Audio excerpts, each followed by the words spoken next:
All right. Good morning, everyone. Welcome to the evolution of Aloha podcast, a Plowline production. I am your host, Dr. Jerry Balarosa Tennell. Today, we're going to be talking with Sonya-Prajna Patrick, a death or end of life doula located here in Western Washington. So excited to hear your story. But before we get started, one of the first things that I like to do is honor the land in which our feet stand. And I will begin by acknowledging that those of us who are gathering in the Seattle area, we are on the ancestral homelands of the Coast Salish people who have lived in the Salish Sea Basin since time immemorial.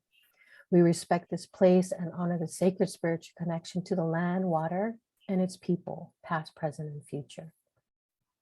And by acknowledging these lands and their original indigenous inhabitants, we reach back to our own indigenous roots and reflect on the impacts of colonialism from the lands and the lands from which all our people come.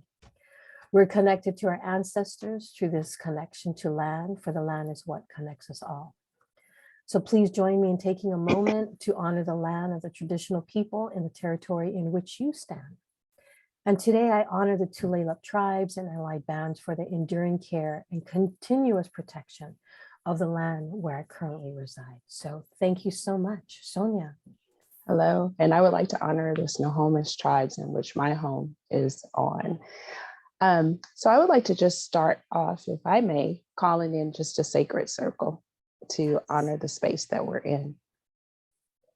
Savole ahale ahale. Savole ahale ahale. Savole ale ale. Savole ale ale. We call in the spirit of the North and the keepers of the North. We thank you for this time to be able to gather.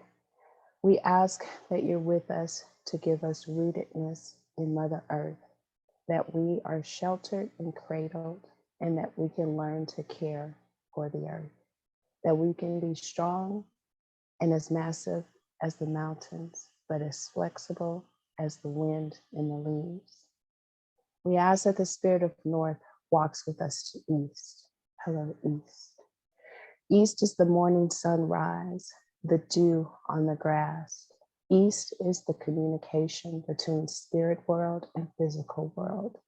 We ask that the spirit of East gathers with us, that we can have clear communication, that we can understand what needs to be said, and that we can reach and touch people's hearts.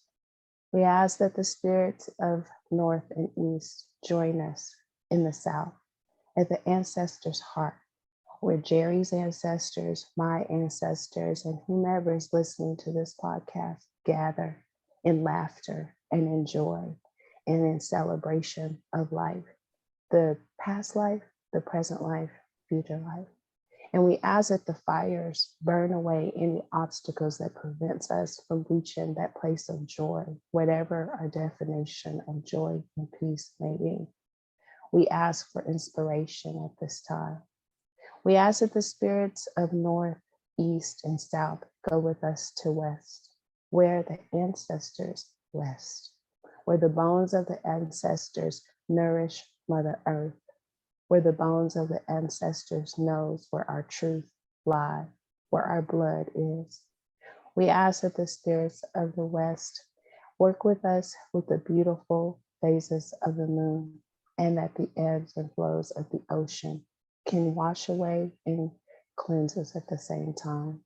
And we just ask that everyone meets us in the upper world, where wherever our definition of peace and heaven may be, to meet us down in the underworld where the mysteries and the shadows and the spirit of death resides, to meet us in the middle world where we can humbly come together in this special and sacred time, And we disinvite any beings, thoughts, and feelings that will not be a benefit of this sacred time and space. And we ask that you go out of this sacred space where you can serve and better be served. And we thank the keepers of the land to allow us to be here. And so it is. Thank you. Thank you so much for joining me today. Thank you. That was for inviting beautiful. me. Oh, Thank you. absolutely. Wouldn't it be amazing if every organization, every institution would greet the morning, would greet each other the way that we just did? Yes, it would be. And I know in Hawaii, you greet each other so lovingly. You know, we're all not strangers, Right. but we try to say that we are because of the differences. But if we all greeted the morning, greeted ourselves. Yes.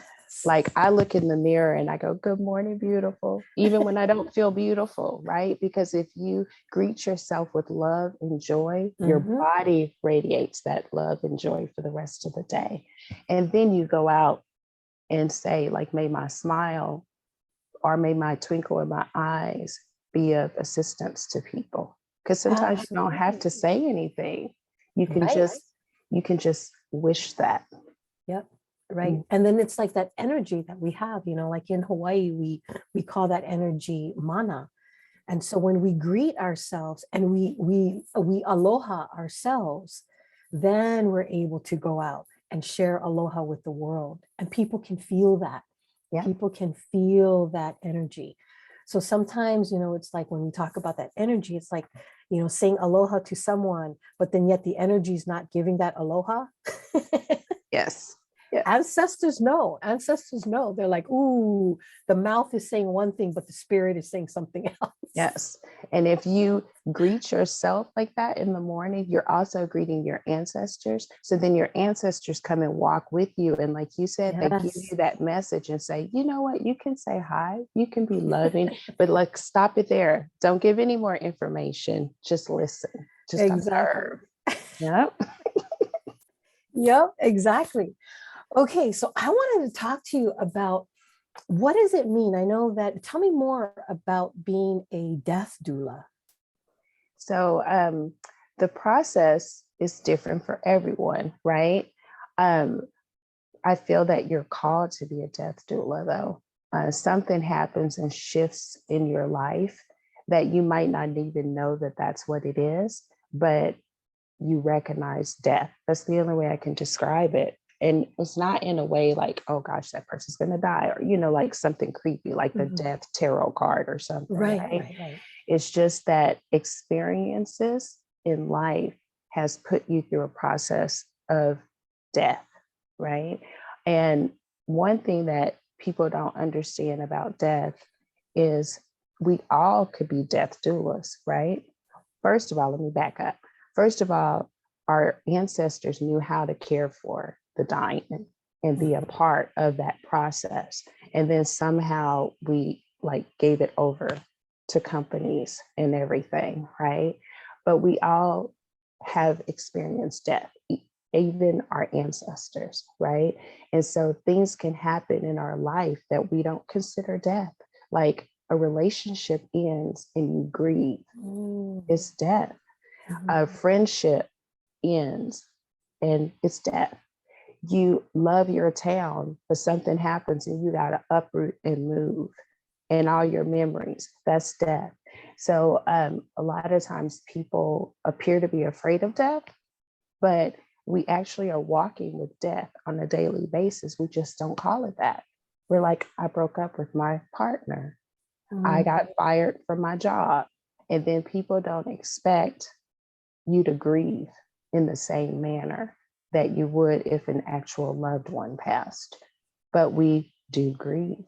And so being a death doula, and I'm also like a spiritual counselor. So I kind of like help people realize, well, gosh, you're going through a mourning stage right now because your finances are at a very bad space. So let's work from there and move up to rebirth, right? So death can be anything, but when you perceive death, it comes rebirth afterwards. So it's like straddling that finite line between death and rebirth. Well, that is so that is so interesting, because a lot of times when we, I mean, for myself, thinking about death, it's final. That's it. And then there's that fear of that. And then also it's like, not the way that you explained it is, we're able to, I mean, just you talking about the death of a relationship, divorce, right? The death of friendships, it just was not working anymore. But when you talk about walking alongside with death, there's this sacred connection to it, and the rebirth of something new. And we never think about that. So that's interesting. What brought you into this work? So interestingly, I thought about it. It's really weird, and I'm going to go woo-woo for just a moment. But a lot of my female presenting family members, we can see ghosts, and we see their spirits and things. And so when I was like in my 30s or so, I was talking to my dad and found out my dad does too. And that my dad believes that his, I think, great grandfather was 100% Blackfoot. And he was the person that helped the medicine of his community. And so my dad and I were talking, and come to find out, both of us experience spirits and see them and interact with them. And I thought I was weird because I could see someone standing there, right? But through the course of my life, I told you before this started, I have been in so many car accidents and have almost like passed away that it's amazing that I'm here, right? Not in car accidents, but the chances of it is what I mean. Yeah. And when I was about 8, I almost drowned in a lake. And I'm sitting here at 50, and I still remember like being in the water, floating, seeing the like stuff underneath the water, and spirits. So our angels just push me up and says, Sonya, it's not your time. And they push me up, wave your hands, and I'm waving my hands. I go back down and I could see everything. It was almost like I could breathe underwater, which was so weird. And I went down and up 3 times. And finally, a friend of the family saw me, and my spirits were like, Sonya, Dorothy's coming. Just hang on. We're going to keep pushing you up. And she got me. And from that moment on, my life shifted. And so I could start like kind of interacting and seeing spirits more. And it was like kind of freaking me out because I didn't tell my mother. My mother's missionary Baptist, right?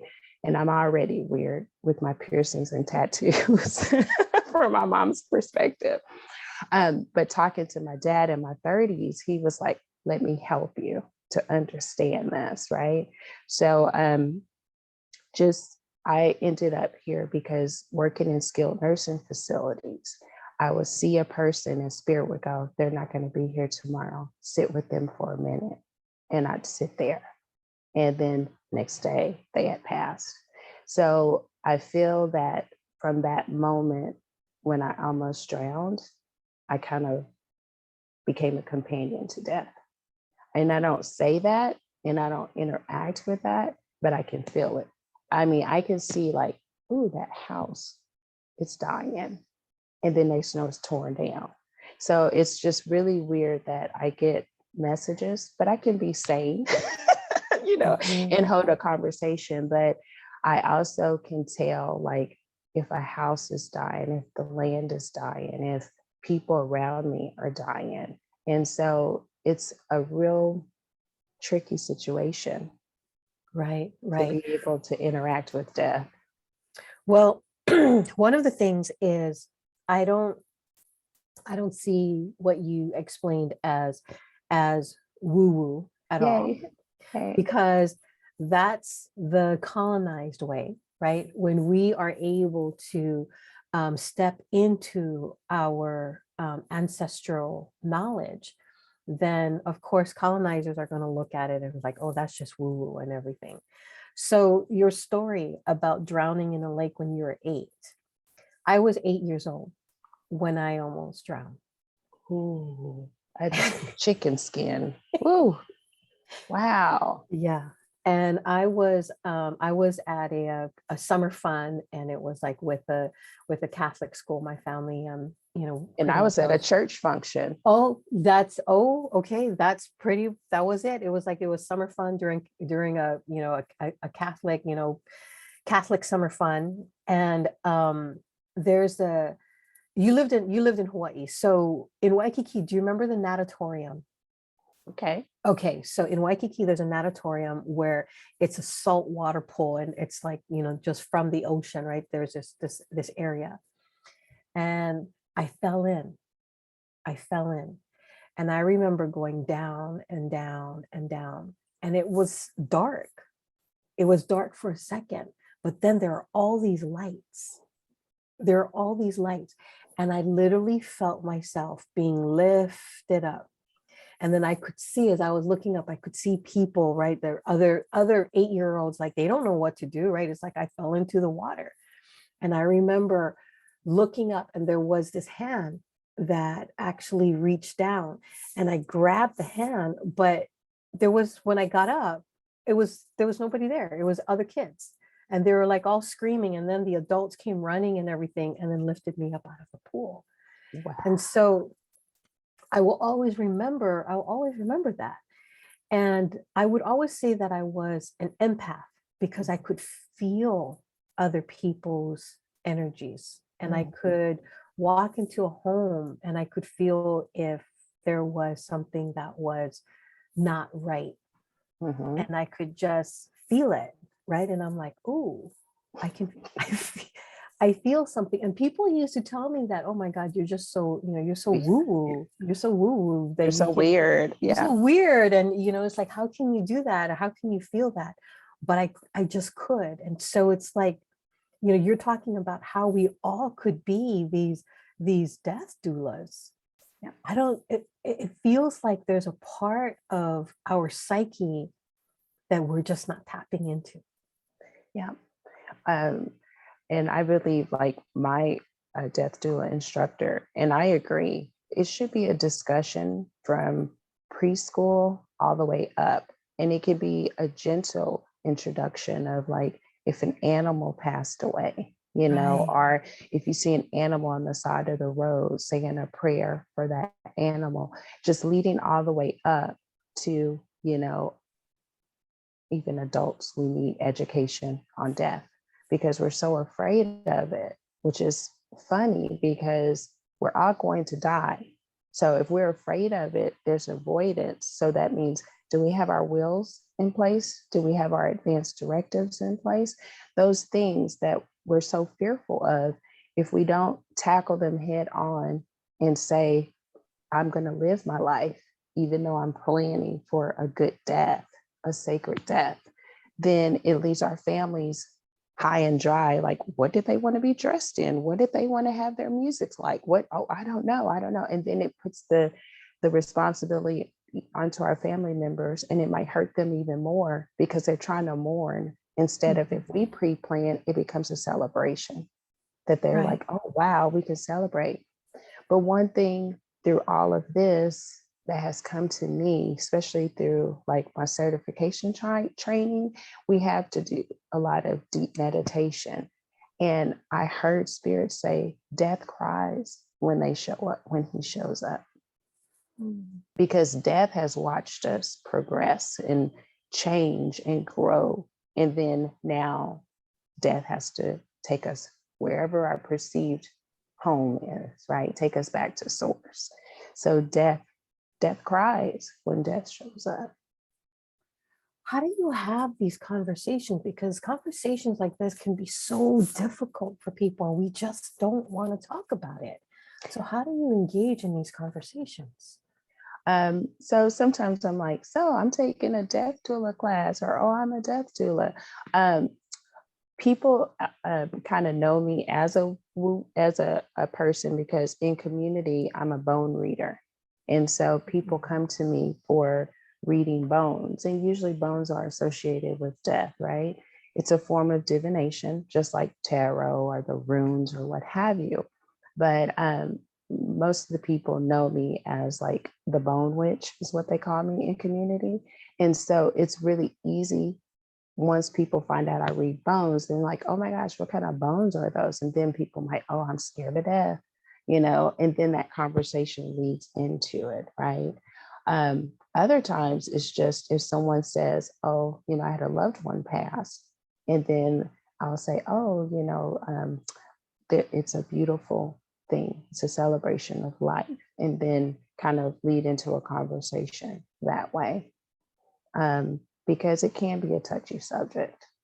But if we had it like how you and I are talking, it doesn't have to be a whole, 30, 40 minutes of death conversation. It could just be, like if a person breaks up with their significant others and say, I'm really sorry for this moment of death that you're experiencing. Your mourning is fine. It's natural. Grieve however you feel the need to grieve. Right. Sorry for the loss of your job. It's a death, and so then if we make it more natural in naming it, it becomes part of our conversations without having to walk into a place and say, y'all, let me tell y'all about death today. Right. I'm here to talk about death. Right. Yeah. And I think it's shifting that narrative on how we look at things when something ends. And then because it's like it's what happens afterwards, right? It's like if you have a death of a loved one, it's what happens afterwards. How do you pick things up? Death of, a divorce, how do you pick things up? Do you have conversations with people on what happens afterwards? I try if they're open to it, right? I've had people come, we'll just say like my loved one passed away, and say like, well, what did your loved one like to do? Oh, they loved chocolate and they loved rum. So then I just ask, well, do you have a place in your home that like maybe you can get a beautiful like handkerchief or a beautiful plate? And how about you put a piece of chocolate on there and put a cup of like a glass of rum and put their picture and a candle. And every day, just take a moment and go to that one spot and say, hey, Auntie, or hey, the person, and just acknowledge and let that be the acknowledgement for them. That's the most simple thing for a person because it puts it outside of them and it puts them at a place where you can sit there and like talk to that loved one, interact with that loved one, and just have them still part of the space. I personally don't feel that when our loved ones pass, that they leave us. They're around, they become our ancestors, they become our guides. And through whatever means it may be, they're there to assist you. If you have one of those aunties that passed away that took no bull from nobody, and you're in a situation where you have to feel protected, call on that auntie to walk beside you and like, I need help right now. Like, I don't want to have to like deal with this. And auntie will show up and be like, I'm here. What we go do? Let me take over.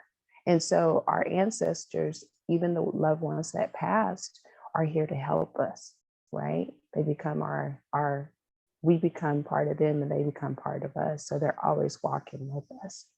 Yeah, I think that, and I think that brings in that sacredness of death, is that we're living in this realm, but there are other realms where they ascend to, and they are still watching over us. I mean, as I'm talking about it, I can feel the energy of my ancestors. They never leave, and I think for a long time, because I never had this kind of conversation about death.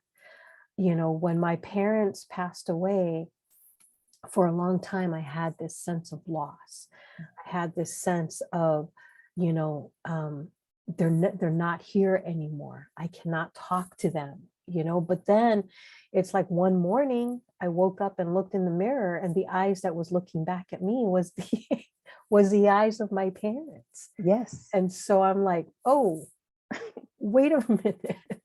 They are still here. Yes. And they also, like, haven't you all experienced something where you're walking and like sometimes I'll smell a smell and I'm like, I smell tobacco. And I'm like, Grandpa, you're here. Oh my gosh, hi. Yes. Because my grandpa, he dips tobacco. He was a Southern person. And so like I'll get a whiff of that, right? But our ancestors also come and visit us through strangers. Like somebody might say something to you that maybe your mom said, and you're like, whoa, like my mom would have said that. And then it's a message coming through. So I feel ancestors will approach us after death in ways that are most accepting to us. Like some people might say, oh, I'm going to be a butterfly. Every time you see a butterfly, you'll know it's me. So Mhm. then when you see a butterfly, you should acknowledge the ancestor, whoever it may be, like, oh, mom, thank you so much for coming to visit. I'm okay, or I miss you, but I'm going to be okay, right? So just acknowledging that spirit, even when we pass, we go somewhere else, like you said. Mhm. And, we have the option of being ancestors. We have the option of being able to help the earth and the people that remain, right? Sometimes we don't see that, and everyone's beliefs are different. But we go to a place where I think we assist people. Yeah. Yeah. I can see that. And, it's like, I feel that we have this connected energy through DNA, Mhm. right? It's like it's sometimes I feel that, okay, it may be invisible. It's something that we don't see, but it's definitely something that we feel.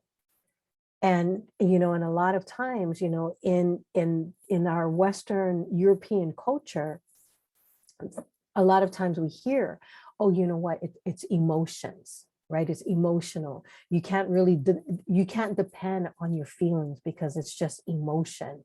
But I feel that's the heart, that is the gut, that is the soul connecting to something that we can't see, but we know. Mhm. And there's moments where even in our dreams, right? It's like, how do you explain that? It's like, I have dreams, and it's not all the time, but there's times where when I really need it, when ancestors know I really need it, my mom, my dad, my grandma, my grandparents will come into my dream. And it would be like sitting there and just talking with them. A couple of years ago, I had a dream that I was with my grandmothers and my mother in the garden. And we were just having a conversation about, what I needed to plant, what seed was I planting, how is it going to grow, what's the impact of that. But it was, I came, when I woke up, I'm like, there's a message in there. What words am I planting into the young ones that we serve?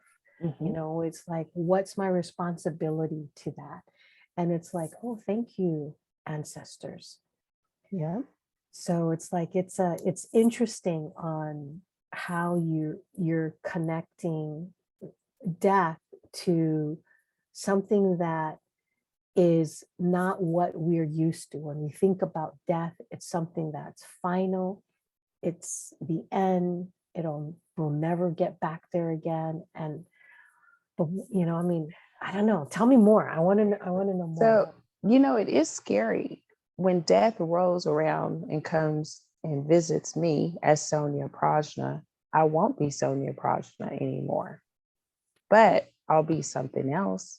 I'll be someone else. I'll be a different being, right? Until I decide, oh, I guess I'll go back to this earth, or, we have so many galaxies that we don't even know. Maybe, I'll pick Mhm. galaxy beyond, right? And then be like, I want to be over there and be perceived as the alien, because we Mhm. consider other galaxies aliens. But yeah, we we can look at it as finite because we don't know. We're living in this dimension, even though there's so many more dimensions. And who's to say there's not another dimension where Jerry is and where Sonya is that's Mhm. totally will pick up from where we left off, right? Right. And continue the cycle of our soul, right? And so, especially if like people have religious beliefs, if you believe that there is a God or a goddess or Buddha or whomever, why couldn't we just emerge within until it's time to do the next phase, right? Right. We all have the ability to ascend, I think, to whatever that ascension looks like in our minds or what we believe, right? To not negate anybody's religious beliefs, because that's what gets us, believe it or not, gets us to try to come to in a place of agreement with death and Mhm. how it might look, you know? Right. And Right. so, And we have this, I mean, it's like the vision that we have of death that was given to us is, this scary person with a cape and, what is it, a sickle, or right? It's yeah, it's like, and we're coming for you, and it's like it's scary. It's I mean, it's like I feel that, wow, so but the way that you explain that death cries when it's our time, I mean, it's starting to shape shift in my head on what death actually looks like. yeah, yeah. And I just wonder, death has to have assistance too. Those angels that block us to prevent us from dying early, right? Like me last night in my car wreck, right? Mhm. Something's there to say it's not your time. You must keep living. And so, and when it's time, they go, okay, death, you know, it's that time. And then I'm sure some kind of consultation goes on to say like, could there be a little bit more time? Because we do that to ourselves. Please give this person a little bit more time. I didn't have time to say Right. bye. Please give me a little bit more time because I have regrets, right?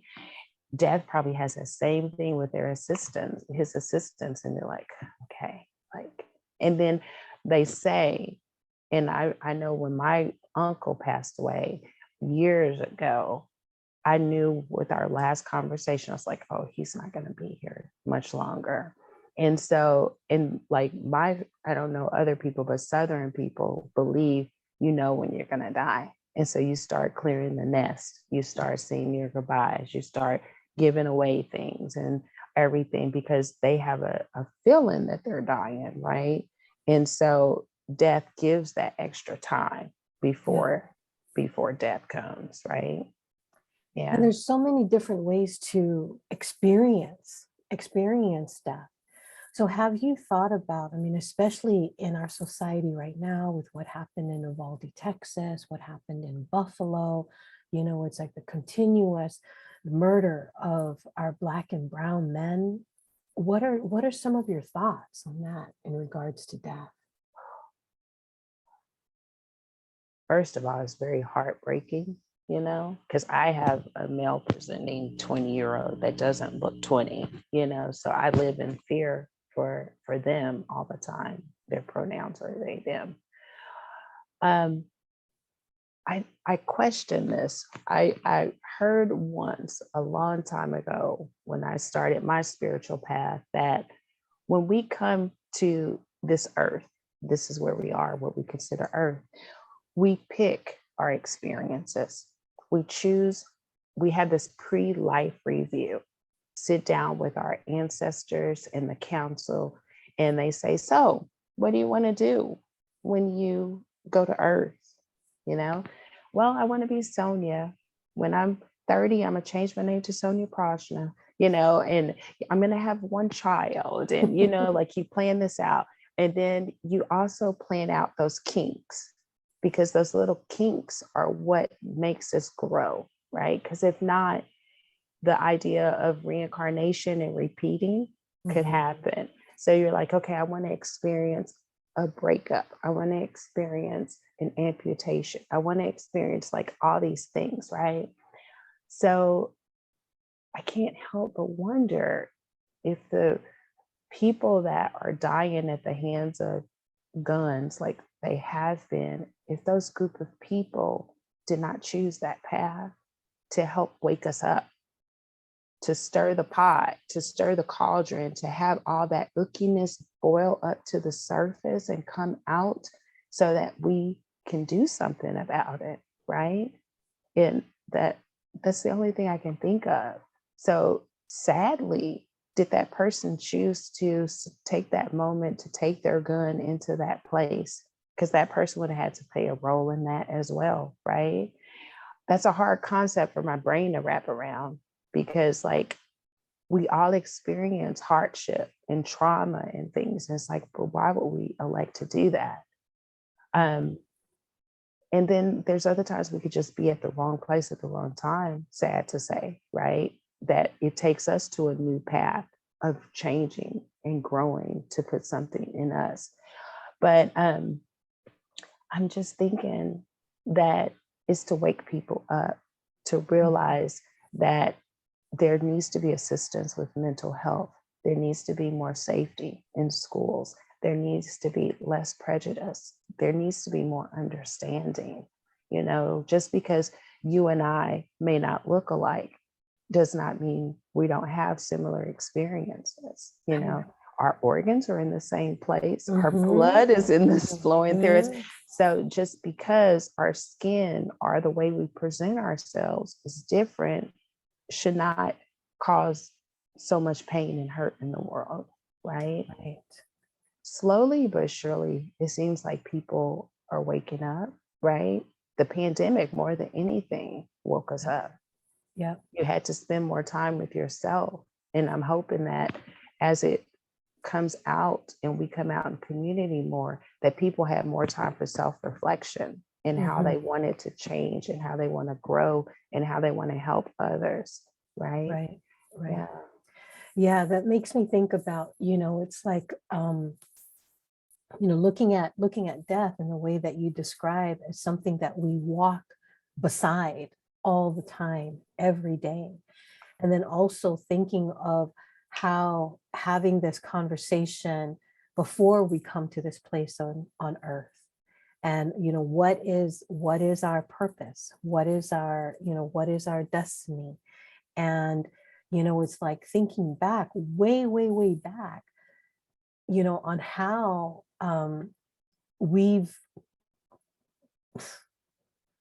society have decided, or white men have decided, that whiteness was going to be the supreme race.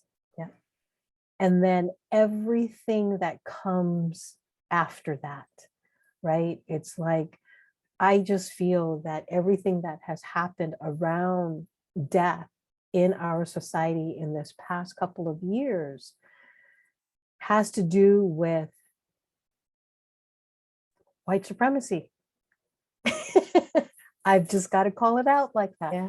Right? The entitlement, right? Yes. The entitlement. And that's really sad when you come from an entitled place, because then you can't understand people. You will not understand people, right? Until something happens that makes you shift, right? And sometimes, sadly, there's not a lot of shifting going on with the entitlement of the world. If anything, they act like they're trying to go backwards, taking away a woman's rights, really? Like, this is my perceived body, not yours. I am not property. And so there's a form of slavery still going on that people are not calling it that. But when a white person can tell anybody else what they can and cannot do, even their fellow female white counterparts, that's a form of slavery. It's a form of oppression, and like, people need to call it out for that, for what it is. You are trying to be my master. Yep. And exactly. I own my own body. Exactly. It's like I talk a lot about decolonization, and it's like I base my work on an elder Pokala Inui in Hawaii, who is an activist, and he's also an attorney on the 5 phases of decolonization. Mm. And so the 5 phases, the first phase is rediscovery and recovery. And so just talking with you about that, the rediscovery and recovery of our connection to the ancestors. Yes. And then also rediscovering and recovering, like earlier you were talking about how our ancestors dealt with death in a way that is different than how we deal with death. So rediscovering and recovering. So that's the first phase. The second phase is mourning. Is part of it. The mourning is it's part of who we are as human beings. We learn how to become more compassionate, more empathetic when we come to this place of mourning. And so, talking about what has happened in our society with all of these, mass shootings and, brown and Black people being killed, right? It's like, it is a collective mourning when we can find that it is not just Black and brown people that need to heal, but our entire society needs to heal. Then we walk alongside mourning, we walk alongside death, and we're able to see it in more of a sacred way. So that's the second one. The third one is dreaming. It's like that connection to our ancestors through our dreams, and how we are actually given messages from our ancestors who have passed through dreams. And then it's our commitment. I'm sitting here trying to look for a pen so I can write this down. Girl, I'll give it to you. Okay, thank you. You got to send it later because I'm like, where's my pen? And so the fourth phase of decolonization is commitment. And so our commitment to honoring and listening and remembering how our ancestors lived and how they've actually walked alongside and cherished and honored that moment of death. And then the fifth one is action. It's action. And it's now coming to this place where it's like, do we have to be afraid of death? Or is what's been given to us in growing up, being afraid of death? If we are able, like you're talking about, if we're able to act on the fact that we're all gonna die. Now, how are we gonna have a conversation about that? Right? I mean, it's like what you're doing is decolonizing death. Oh, I like that. Yeah, because, like if we just start with planning, I know it's so scary, but like some people are environmentalists here. Like, do you know in Washington, like you can have the traditional burial, embalming, but you can have a green burial. You can have like cremation. You can have aquamation. You can make your body compost. So like there's so many options and so many beautiful rituals that you could do around death that it doesn't have to be scary, right? So like I want to have aquamation, right? Or Tell I want me to have about that. What's aquamation? So aquamation is kind of like they have this chamber of water that's balanced with so many like chemicals, and like they place your body in there, and then you can place degradable things in there. So I'm going to put bones in there with me, right? And then it takes so many hours, and then your body becomes clean, beautiful ashes. So like cremation, your body becomes ashes, but they're kind of gray or whatever. But cremation is also not so good for the environment. So aquamation is like a way of breaking down the body into ashes, right? Green burial is taking the body and cleaning it, washing it, putting a shroud over it. And then you can put flowers and herbs and things like that. And then they only bury you like I think 3 feet, and then you turn into, the earth, right? So you can do these different burials and do ceremony around it where family and friends can be involved. From the time of when a person passes, stop and pause, because that energy is leaving the body, going back home. Angels or whomever you believe in has come, and you got to acknowledge that that person's spirit is no more. And then you can wash the body, and then you can dress the body, then you can place it beautifully. And then, people probably don't even know you can have a home burial in Washington. You can have your body placed in your home with ice and the proper, procedures, like make sure you get your proper licenses to and then people can come to your home.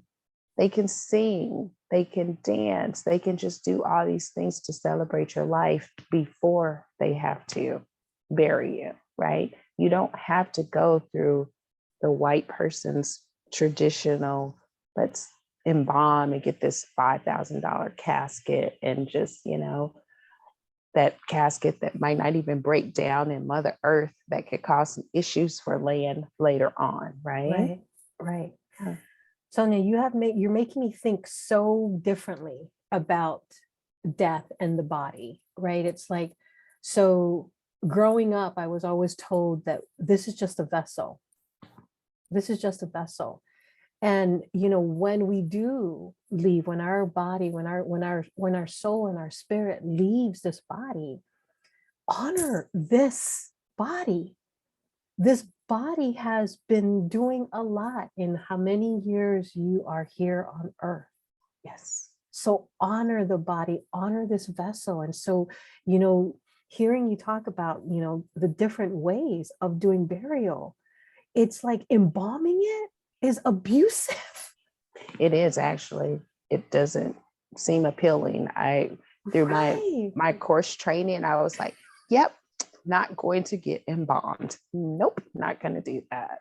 Yeah. After everything your body has taken you through, and the experiences and the energy and the relationships that it has had in the time that you're here on earth, to just take it and embalm it doesn't sound very sacred. But the way that you talked about how you can actually do all of these beautiful ways of honoring this body, yes, is amazing. I went back home to Hawaii last month. We went back home to Hawaii, and a cousin of mine who her dad passed away, was my dad's first cousin, passed away 10 years ago.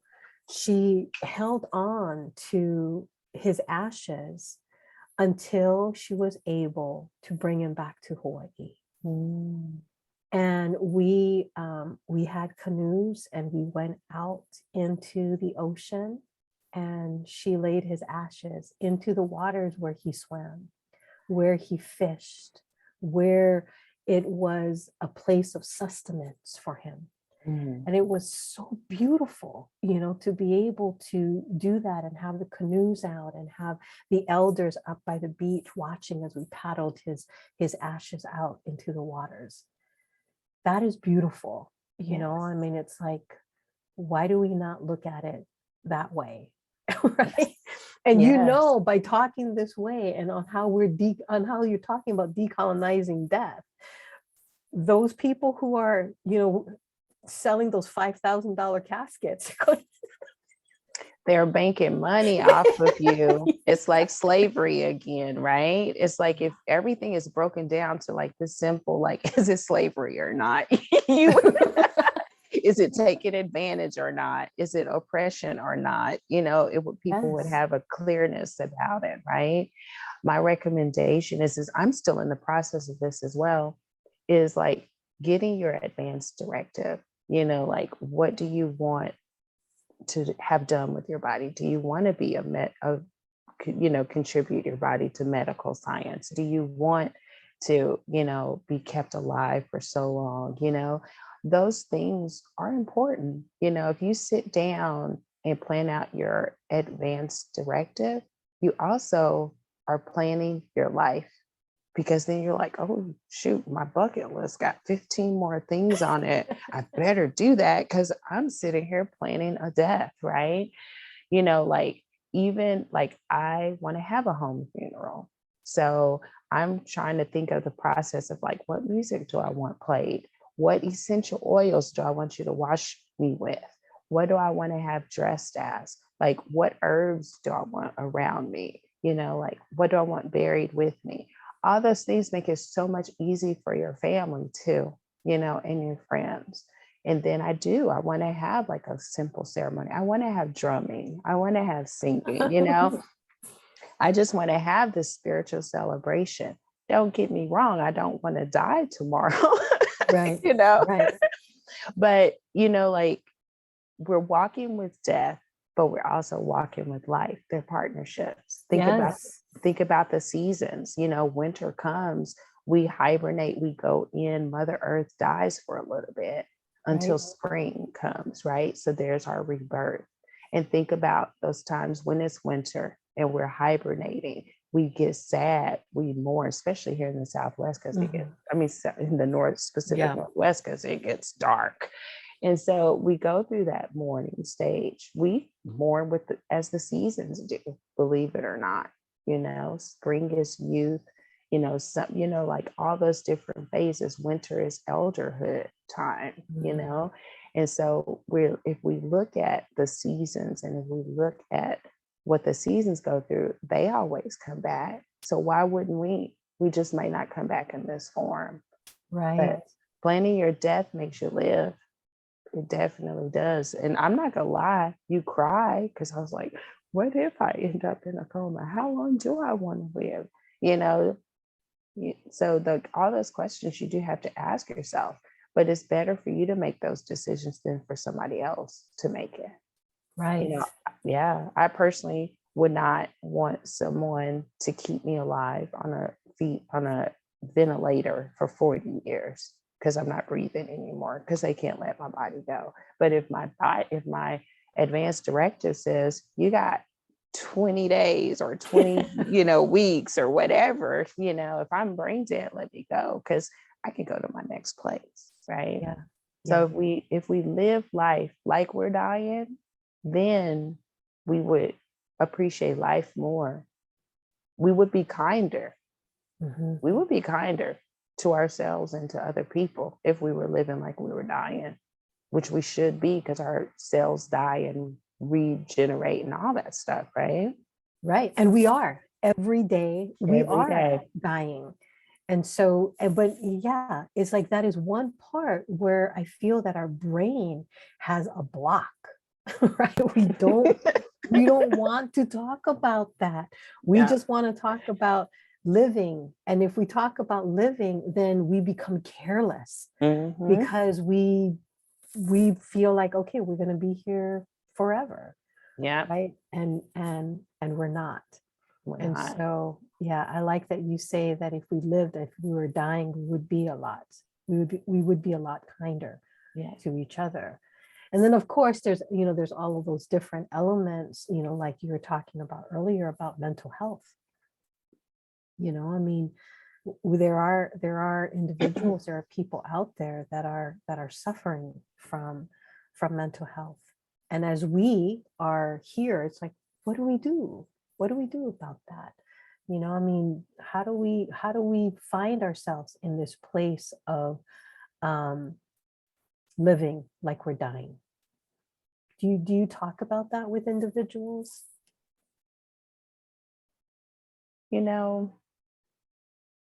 It's so hard. Well, for the aspect of mental health, right? That's hard too, because people are feeling like they are dying and wanting to die, right? And so one thing that I would recommend for people that might be experiencing like really extreme depression where they feel like they're dying, please go get an MRI. Because my child, when they hit about 15, got really sad and really depressive and just really like just night and day, like a switch turned off. And at the same time, they were complaining about eyes hurting, migraines, not being able to concentrate and things. And I thought they were in the IB program at their school, in a national baccalaureate program, getting college credits. I thought they were just overwhelmed, not getting enough sleep. Finally, the headaches got really bad that I was like, let's just take you to the doctor. And when they went to the doctor, they found out that they were born with a frontal lobe to cyst, and their frontal lobe manages your emotions and your feelings and things like that.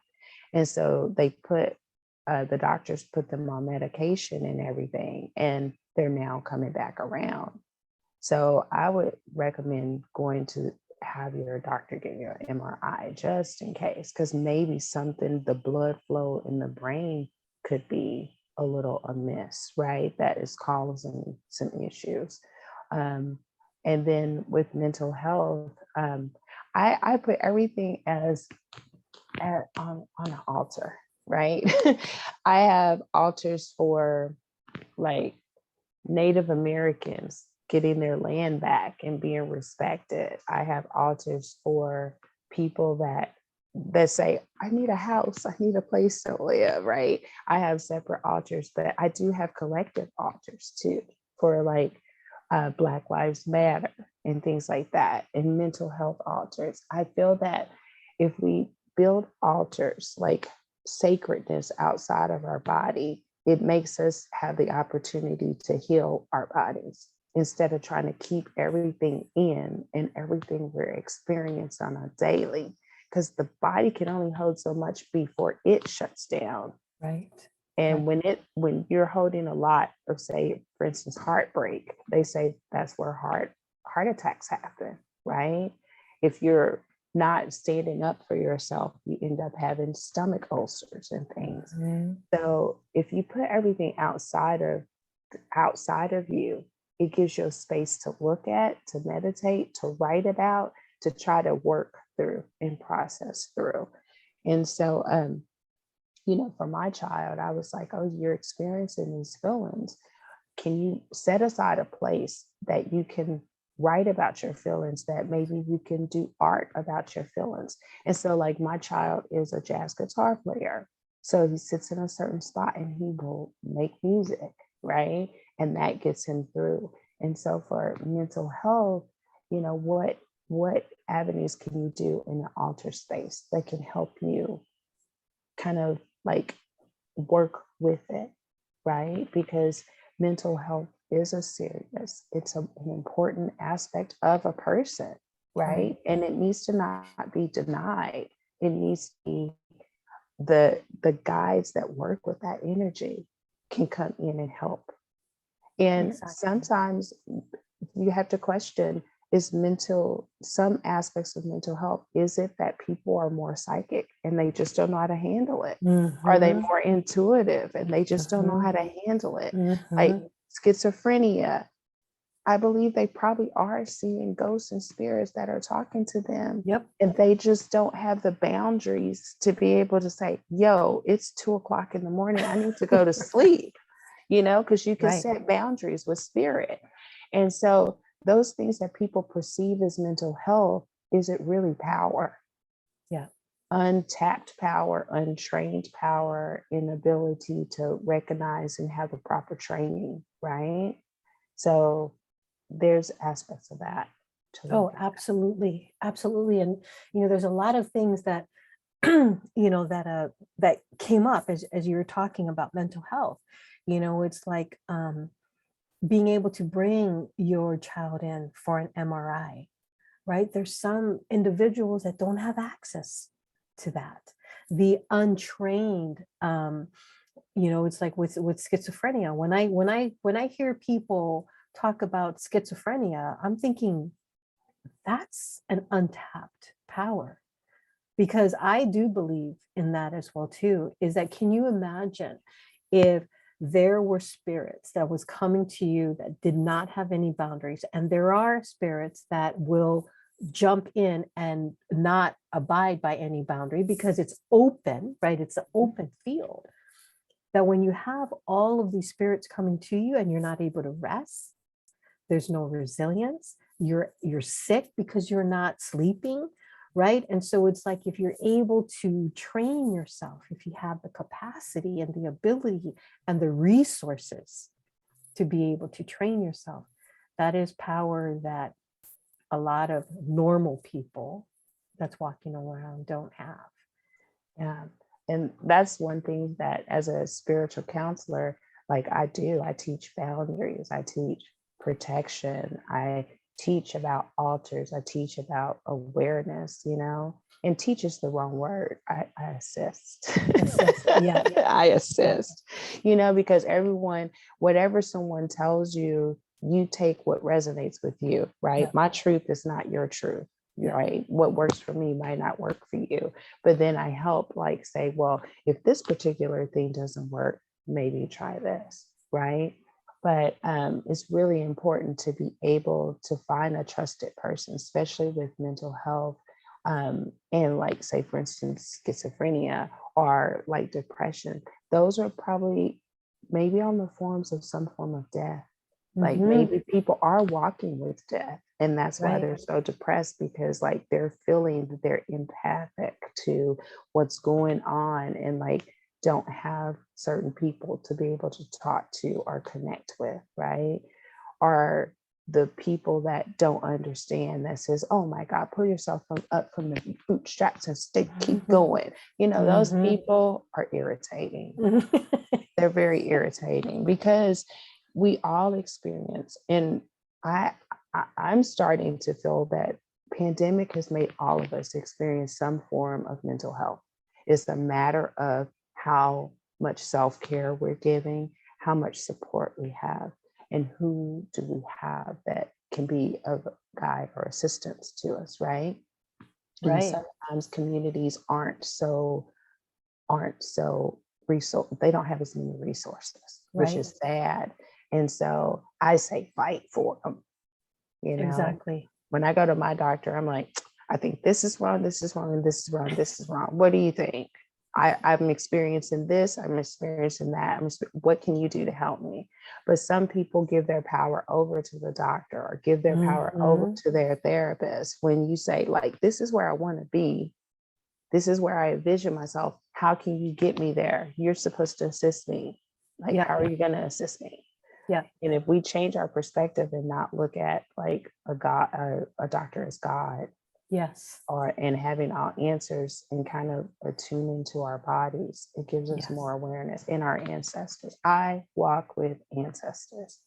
I don't wake up and I don't go to bed without my ancestors, without thanking them, without asking them to show me. Even in my dream slate, I'm like, okay, whoever's in charge of, let's say, creativity, I want you, while I'm asleep, because we supposedly leave our bodies, right? Yeah. I want you to go find Picasso for me. Go have a conversation with Picasso about painting and bring that information back, please. Thank you very, very much.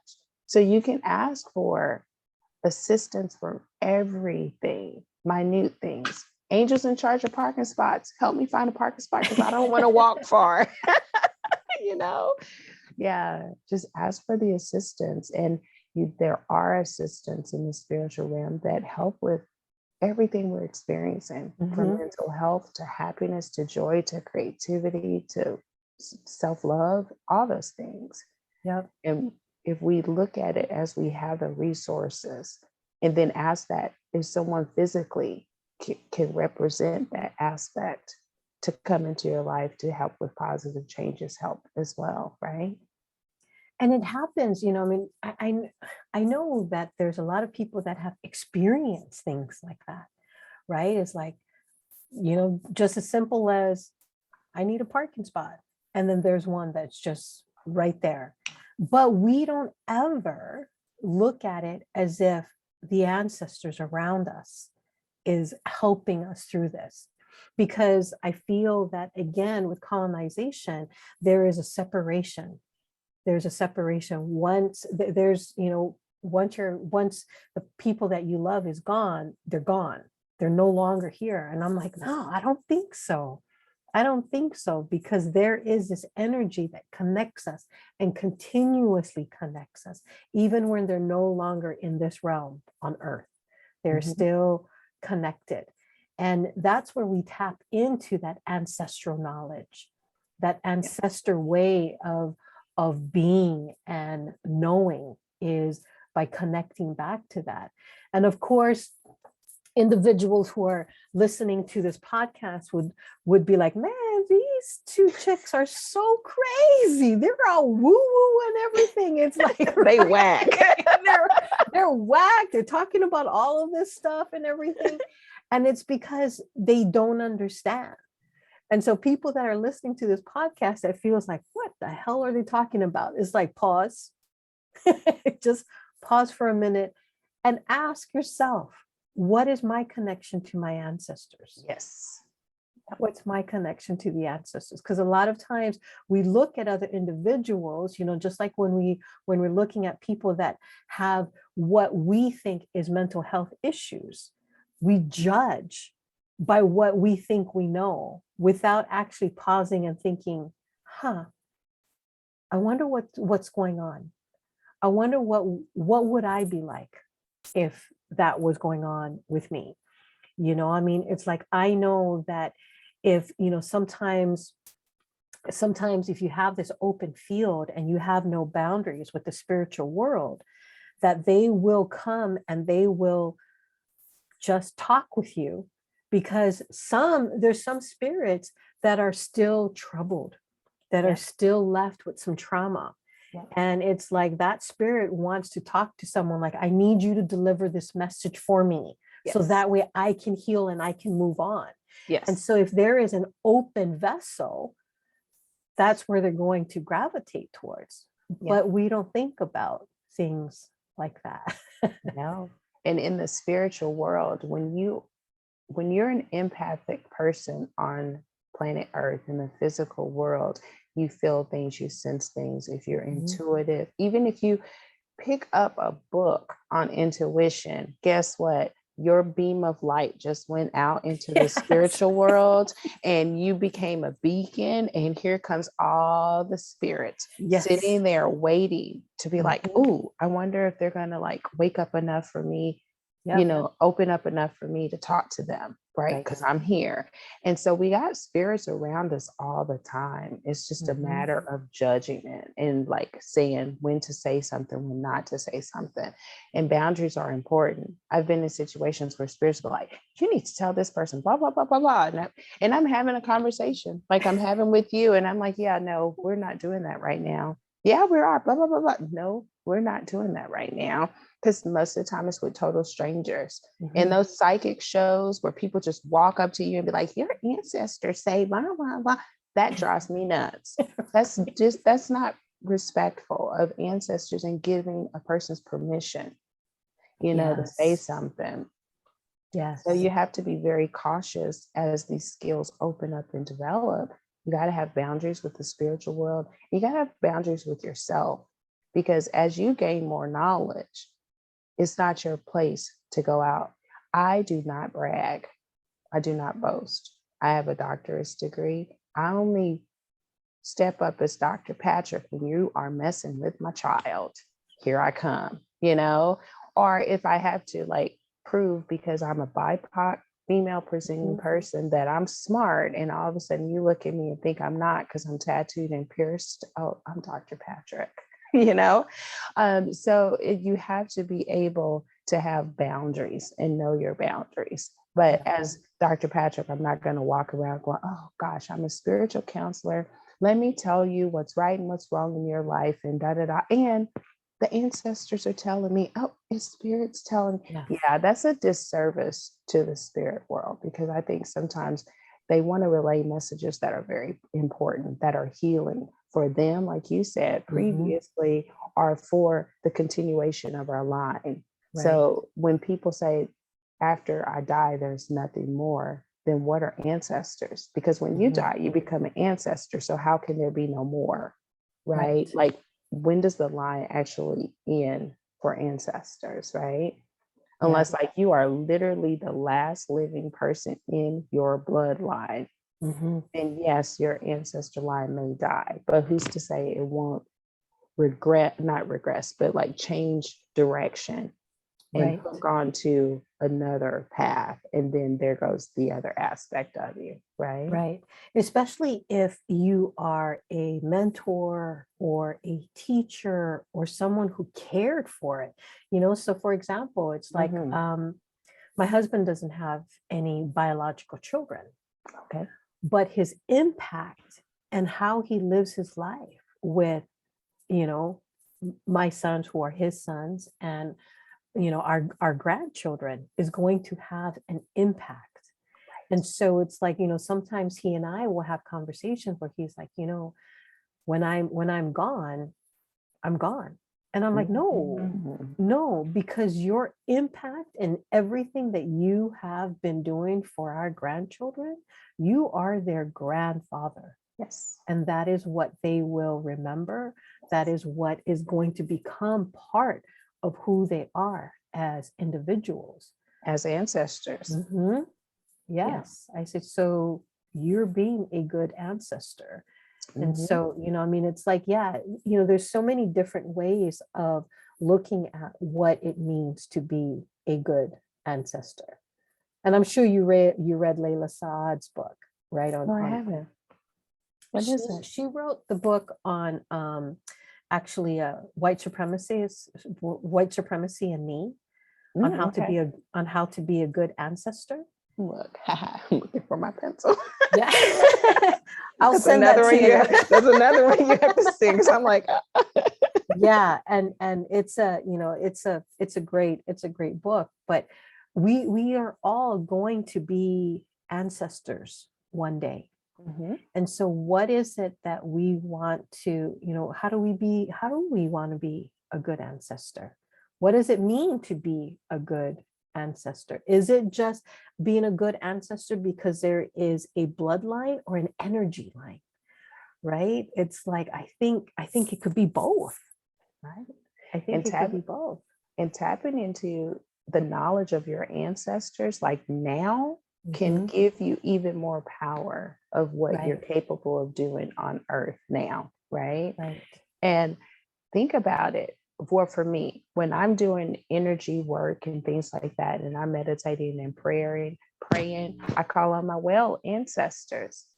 So I would like to be one of the ancestors that my child calls on or somebody else calls on. So trying to do right and be right, you know, is a good thing. Don't get me Mhm. wrong. There's a time to battle. Right. Just because you set boundaries and just because you're trying to be this well ancestor, you don't have to be white light. If there's Mhm. some if there's something that needs to be said, say it. If something is being wrong, right? I'm not saying give up the ability to fight for what's right and for people, because that's being a part of a good ancestor too. Like, I'm not going to tolerate that. That's why we have like Black Lives Matter marches and things like that, because we're trying to shift the energy around ancestors and setting boundaries and being a good advocate. So guess what? Our kids can call on us later and be like, I remember when mom was in that Mhm. Black Lives Matter march. And now this year, 20 years down the road, this march has happened. Prayerfully, that won't be, right? Right. Yeah. Like, hopefully 20 years from now, our kids won't be having marches about social justice and equality. Right. But if so, call on me as a good ancestor. Well, 20 years from now, I still want to be walking. All right, Dad. Yeah. But, but maybe like 100 years from now, I can be a good ancestor. Right, right, exactly. And the impact that we have on individuals. And I feel that's why it's so critical when I talk about aloha, right? It's Mhm. like talking about aloha. It's like a lot of times we feel that, I mean, yeah, aloha means a lot of things. It means hello and goodbye and love and compassion and empathy and grace. But when we look at aloha as alo, forward facing, and ha, breath of life, right? It's like, what And our, our words is carried through our breath. What words are we leaving behind? What, how powerful are our words? I mean, it's like, being that both of us have our PhDs, we wrote a lot. We did a lot. There's a lot of research out there that we've done. Yeah. Right. And people will look us up. They'd be able to look up our dissertations and see the words that we've said. And then it's like, that will, it's like, what did we put out there into the universe that other people will be able to pick up, where they're going to be like, whoa, they were good ancestors, because this is the written things that they left behind. And so even though we all die, when we become ancestors, we still live on. So again, going back to what you were saying in the beginning, we walk alongside death, but it is not something that is gone forever. We are still connected. We just went right. We just brought it right back around, Sonia, right back around.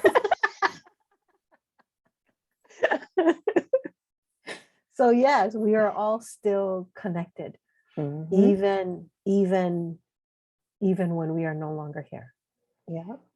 And so I'm hoping that, individuals who are listening to, this episode of the podcast, they don't fear death like we've done before, but knowing that we're walking alongside death, and be able to talk about it and normalize it.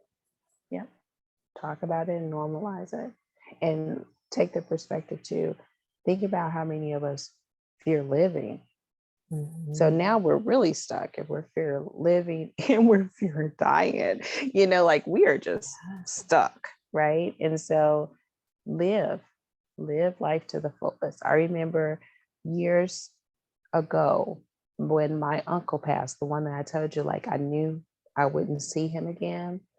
I had a dream that I had went to the hospital to see him, right? And I'm like, where is he? They were like, oh, he's here behind that curtain.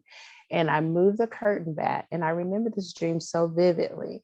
At the white sheeted bed, there was a little baby boy at the bottom. And I jumped in my dream, and he said, see, Sonia, after life comes death. Live life to the fullest. And I woke up and I was like, ooh, okay. And that was after he passed away. And I was not supposed to have children. And so my child is a surprise baby, right? And so I remember years later, when he was about 6 months old, I had him at the bottom of the bed, and I ran to go get something. And then I came back and I jumped, because there was this child, the same kind of setup of the dream that I had. And I was like, you know what? I told my uncle, big dude, hey, thank you. Now I see you were telling me I was going to be able to have a child, So like you were saying with dreams, spirit comes in. And so, we have to live, right? We can't live in fear of living and live in fear of dying, because then we're not living at all. Right? Yeah. That's really important. I remember when, so it's been 11 years since my mom passed away. And I remember flying back to Hawaii, getting a phone call saying that my mom was in a hospital, and it was just a matter of time. And so my sister and I went, who lives here in Washington, we both got on a plane and we flew back to Hawaii, and we went to the hospital, and we were there for probably a day before she left. And it was funny because when we looked at my mom, it's as if, and my dad passed away probably I think it was 15, 16 years prior. So my mom was, by herself for a long time. But she had her eyebrows done. Her nails were all done. And her hair was cut. And we're like, she just did this a couple days ago. So did she know? Mhm. Did she know that she was going to be reunited with my dad again? Yep. And it was, there's six of us, and we all knew that it was time to tell our mom bye. That it was like, all right, mom, we will see you again soon. But my younger sister wasn't ready. She wasn't ready to let go. She's like, no, I'm not doing it. I can't. She finally got to the point where she wanted to have some alone time with our mom. And so she was in there and she was having a conversation with our mom. And she called us in. My sister called us in, and we were all gathering around my mom. And she told my mom, it's okay now. It's okay. You can go. And at that moment, her heart stopped. And the six of us could feel it, Sonia. We could feel it when she's like, I'm not here on this earth anymore. And we all could feel it.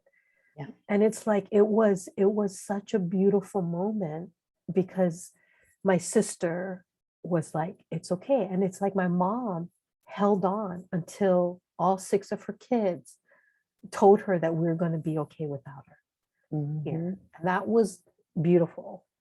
And I understand that not everyone experiences that, but that was my experience with the death, the ending of my mom leaving the vessel and being forever, right?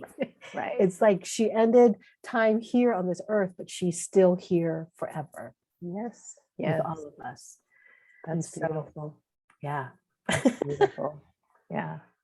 So I just wanted to thank you so much. Is there anything else that you want to share with our audience before we end our conversation? Yeah. How about years ago, a few years back, I wrote this poem. Well, actually, I have like maybe two poems that I would like to end it with, right? Because I write poems. That's my little thing. So hold on, I got to pull up one of them on my computer. For my death doula certification, because we have to talk about a lot of stuff and reflect on a lot of things.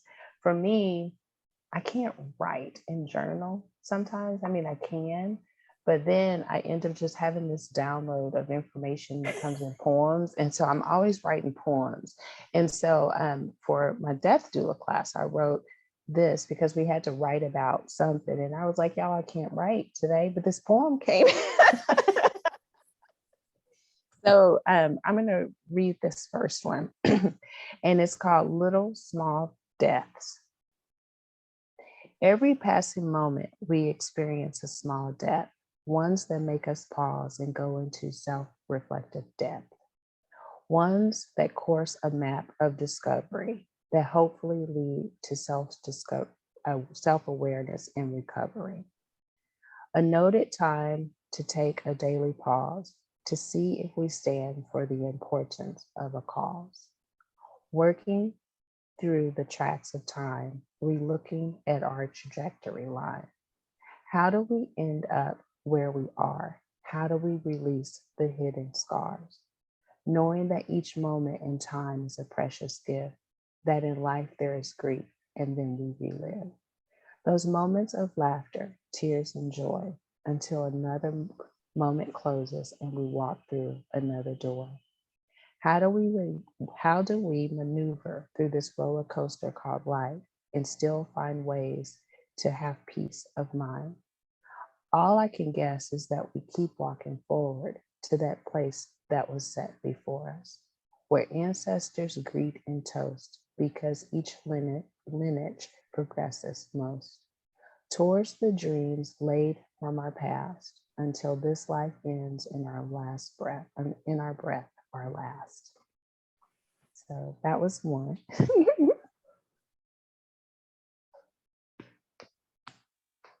And So this one that I wrote a while ago, because I had a really close friend passed away and I just couldn't process like what happened and why. And because we had this pact, if anything, you need anything, you call me, right? And so that person needed me and just didn't call. So it still hurts me a little bit, right? In death, we cry, we mourn, we live, but it's okay, right? And grieving can hit any time. 10 years down the road, 10 days from now, like, so there's no time limit. And that's one thing people should realize, there's no time limit. So this one is called When He Comes to the Door. People don't know how to handle death. They don't know what to say. Their hearts send you love, but they just walk away. It's a scary thought, the least, but it's a place where we need to find peace. It's a returning of home we'll all know, but hopefully when we're gray and old. Hopefully when we have danced, when we've known love and held hands. Hopefully when we have laughed until it hurts, until they bury us in Mother Earth. Hopefully our soul knew joy and peace, and sorrow and demons were released. Then when we see death's face, we can pause and retrace the joys, the fun, the way we were. No regrets, no unlived dreams for sure. Because sometimes death comes as a surprise, even though we have an allotted time. Because maybe we played and toiled at his door, and he understands and plays no more. So take each day to praise the smiles, the rain, the sun's rays. Tell people you love them and care. Rid yourself of weight, possessions, just share. Because when friends and families die, you're not left here to cry over their unlived dreams and what they could be, because you know they lived happy and free.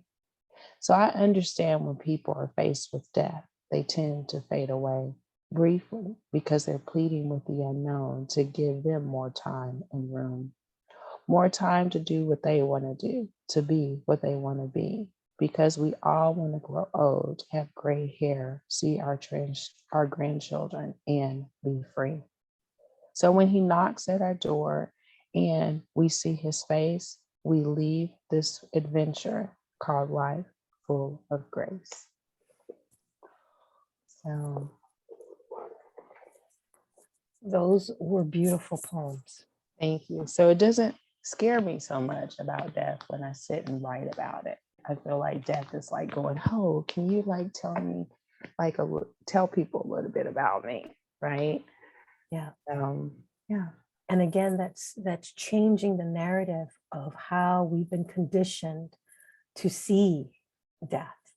Yeah. That it does not have to be a scary thing, and it's okay to, when it does come, it's okay to like, oh, now I have a different way of looking at death. And so thank you so much for sharing your wisdom and just your life with how you've navigated this space that could be so unknown and so scary for individuals, and brought in some light and some life into it.